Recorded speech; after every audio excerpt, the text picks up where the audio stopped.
यो लेख ती मानिसहरूलाई सम्झेर सुरु हुन्छ जसले बेमतलब घमण्ड देखाइरहेको देख्छु।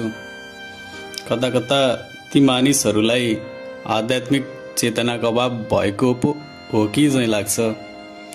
प्रश्न बनाएर सोध्नु मन लाग्छ, उसले आइफोन किनेर घमण्ड किन, जबकि मेरो फोन मेरै सिममा अनि मेरै मोबाइलमा आउँछ भने। उसले बाइक स्कुटर किनेर घमण्ड किन, उसले बाटोमा एकजनालाई पनि लिफ्ट दिँदैन भने अनि म मेरो गन्तव्यमा मेरै पाइलाले पुग्छु भने। उसलाई आफ्नो 3 तल्ले घरको घमण्ड किन, जबकि उसको आफ्नो आफन्ती कहिले आएको देख्दिन भने। म मेरो पाइलाले उसको आँगनी टेक्दिन भने।